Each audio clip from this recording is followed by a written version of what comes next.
It was a quiet evening at the small auto shop on the edge of town. The sky burned orange with the last rays of sunset as Jake wiped the grease off his hands.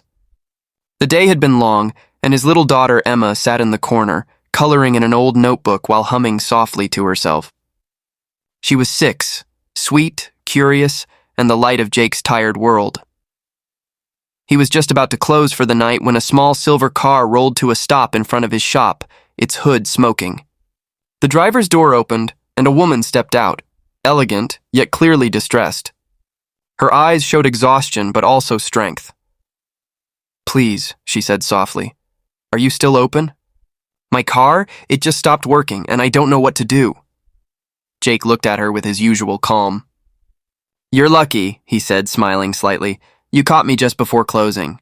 "Let's take a look." She nodded, thanking him quietly.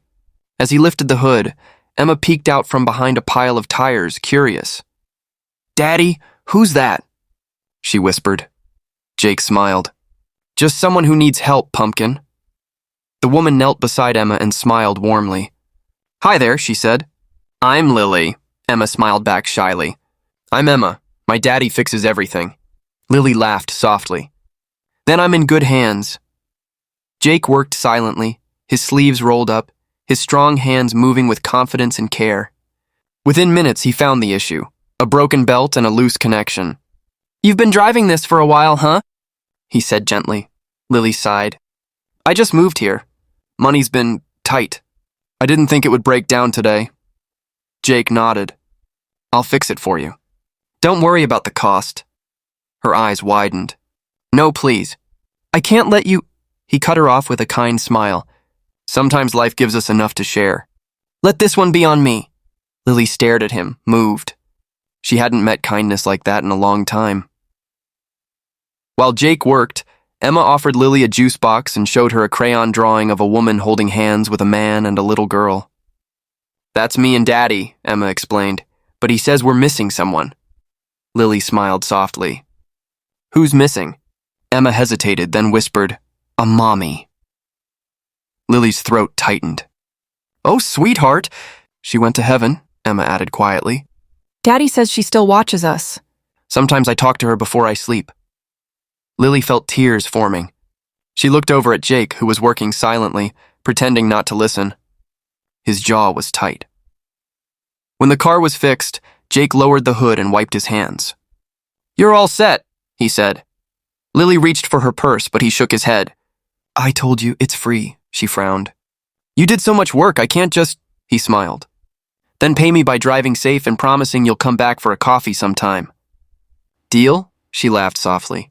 "Deal." As she opened her car door, Emma tugged on her sleeve and whispered, "You're really pretty. You should marry my daddy." Lily froze, stunned. Jake, who had overheard, blushed so hard he nearly dropped his wrench. "Emma!" he said, half laughing, half mortified. Lily chuckled gently and knelt to Emma's level. "Oh, sweet girl," she said, smiling through misty eyes. "You're very kind." Jake shook his head, hiding his smile. She says that to every nice person who gives her snacks. But Lily knew that wasn't true. The look in Emma's eyes was the same look she used to give her own father when she was little. Hopeful, innocent, and full of longing for a whole family. The next morning, Lily showed up again, this time not because her car broke down, but because she brought breakfast. "Thought you might need a coffee," she said. Jake blinked, surprised but grateful. "You didn't have to." "I wanted to," she replied. That became a routine. Every few days, Lily would stop by. Sometimes she'd bring muffins, sometimes lunch for Emma. Slowly, laughter began to fill the small garage again. One afternoon, Emma ran up to Lily, holding a crumpled paper heart. "This is for you," she said. "I wrote something inside." Lily opened it. Inside, in shaky handwriting, were the words, "Please don't go away. I think you're my mom now." Her breath caught.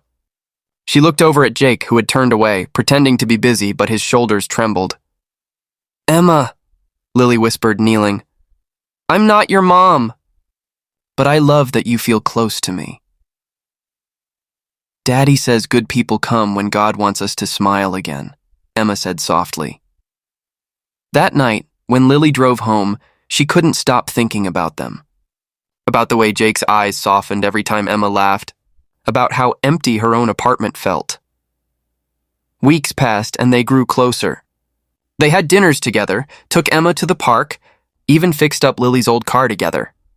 Then one evening, as they sat watching Emma chase fireflies, Jake said quietly, "You know, I didn't realize how much I missed having someone to talk to."